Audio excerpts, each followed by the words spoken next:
To be honest with you, I thought this fad was long gone. However, it seems like it has stuck with us like peanut butter on the top of the roof of your mouth. So a couple years ago, we jumped on the fad bandwagon, right? When it comes to smash tacos, smash burger tacos, however you want to name it. And we did 4 versions then. I'll leave the video down below if you guys want to check that out. That's many moons ago. The crazy thing is like you see it in the same restaurants that we go to. Somehow we end up at the same restaurants. That even restaurants are still putting it on the menu. People are still making videos. People are still posting in the Griddle group. That's our Facebook group for griddle lovers, all griddle lovers. And it just seems like it's not going away. And I would be honest with you if I said that I thought it was a fad. Today, we're going to play around with it and probably come up with some really good ones. First up, let's make the Big Mac sauce. Mayonnaise, paprika, garlic powder, mustard, relish, sugar, white vinegar, and a little bit of salt. Give this a mix. We're going to let this refrigerate so all those flavors can come together. And of course, I didn't leave you empty-handed if you guys are worried about the how much goes in there. This is our recipe on the flattopking.com. I printed it off. This is our Big Mac sauce that goes with our smash burger tacos. But it's easy enough. This made quite a bit, so we just cut this in half ourselves. I'm interrupting today's video with today's sponsor. What about Bighorn? Listen, Father's Day is right around the corner. I have done this several times in the past, and I'm going to take a little bit of time today just to explain how we got here and why it's so important. So you guys have seen the videos that we've done with them in the past, and it seems like it's been building and building and building. Tons of comments when we do these things. Today's going to be a little bit different. I'm going to use like a little shrimp dish because we all know that it can do steaks, right? That's what it's known for. It's an infrared grill. If you're not familiar with infrared, it's just a fabulous term for the word salamander in a restaurant. If you've never been in a restaurant, that's how we get our top end heat. You're talking about those cheese crusts. You're talking about melting macaroni and cheese. You're talking about like oysters, Rockefeller. A lot of things this thing can do that a lot of grills and griddles can't. We've talked about it before. We're going to preach on it. Not only does it heat up to 1500 degrees, you're also talking about dishwasher safe. Once you break it apart, super easy to clean. Do not forget the fact that this thing is lightweight. It's portable for camping and RVing, and it seems like that's where it's picking up a lot of space and ground.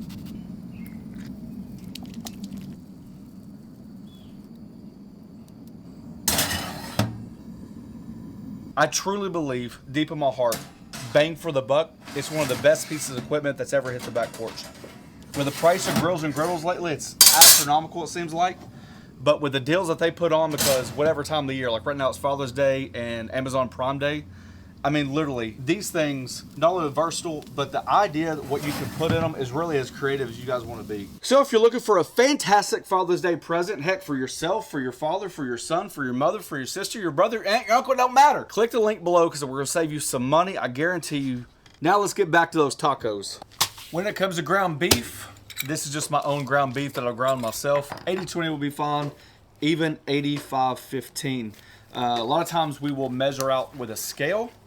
Since I'm a man of the people, and a lot of people don't have a little scale at home, then we're just going to eyeball it. I've said many times, a third a cup, quarter cup, that will work. However, really depends on what kind of taco you're going to do. We're doing flour tacos today, and we're doing the street style. So these are not as big as the standard tacos, so we can err on the side of caution with a little bit smaller beef. So let's just do like a quarter cup.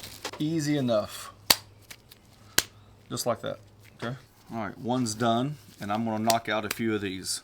And before we even get started with this process, I know because somebody's going to comment, if you put the burger down, then the tortilla on top of it, and you press it down, they're going to say, oh, you didn't cook the burger all the way through. It's raw on the other side.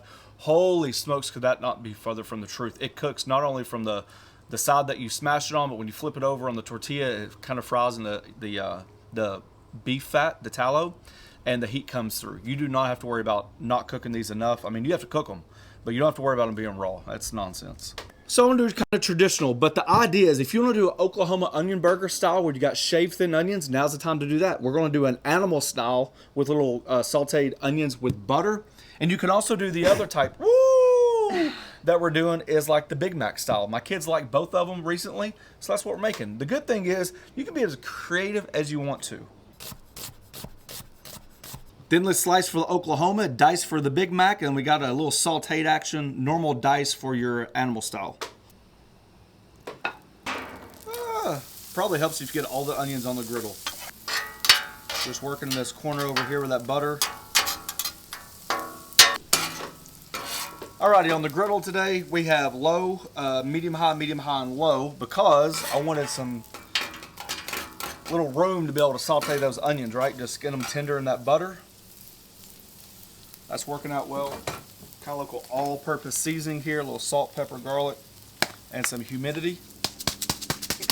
It just adds a little bit of flavor. If you're from the South, you know. Oh yeah. All right, a little smash burger seasoning. And I'm just gonna kind of do this all the way around each individual one. You know, because you gotta remember, once you smash it, you got the tortilla on there, so you don't have a chance to season then, so. When doing the Oklahoma onion style, obviously you can't add the onions on top of the burger, then the tortilla. So I'll just put the onions down first. Not everything's a rule that you gotta follow. Sometimes you gotta think outside the box.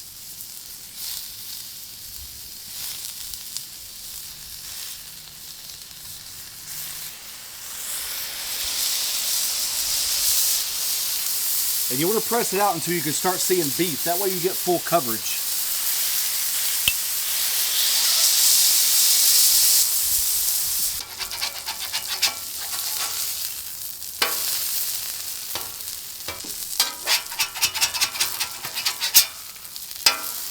Oh yeah, look at that Maillard action right there.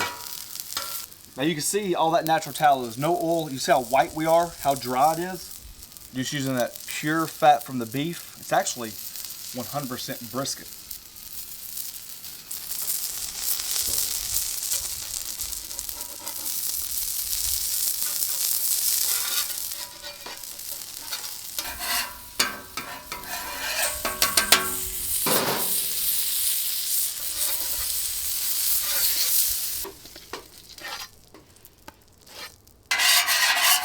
Next up, the Big Mac style.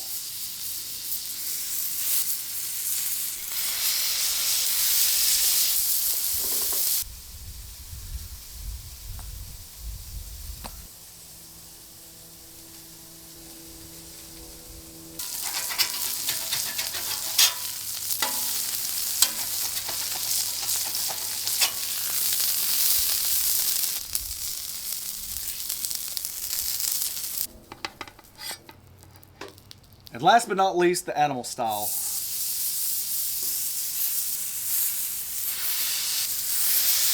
You remember how that jingle goes? Special sauce, lettuce, on a sesame seed bun pickle, something like that.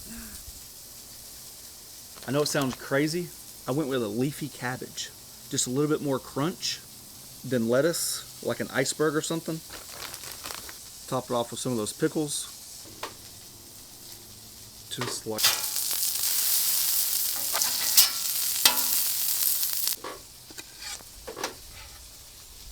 Isn't that the same sauce as the Big Mac? Let me tell you something. You get 2 or 3 beers in you, I don't think you're ever going to notice the difference between a In-N-Out sauce and a Big Mac sauce. Some people never even had In-N-Out before, and they just make their own sauce. You'll be amazed how much similarities there are between the two. I'm not saying there's not a difference. I'm just saying, you get a couple cold ones in you, you're good. All right, so is there one that you like to choose more than the other ones? I think they're all going to taste extremely similar. This is probably the one I lean to the most. You know what I'm going to say? Does it taste like an Oklahoma onion burger? It tastes like a Crystal. Anytime you get the onions, being from the South, you guys know Crystal reigns supreme. We don't even mess with that White Castle junk. Mustard, onions, cheese, I don't care what it is. Now this is your favorite from McDonald's. Plus that bottom gets crispy too. Tastes like a Big Mac? Holy smokes.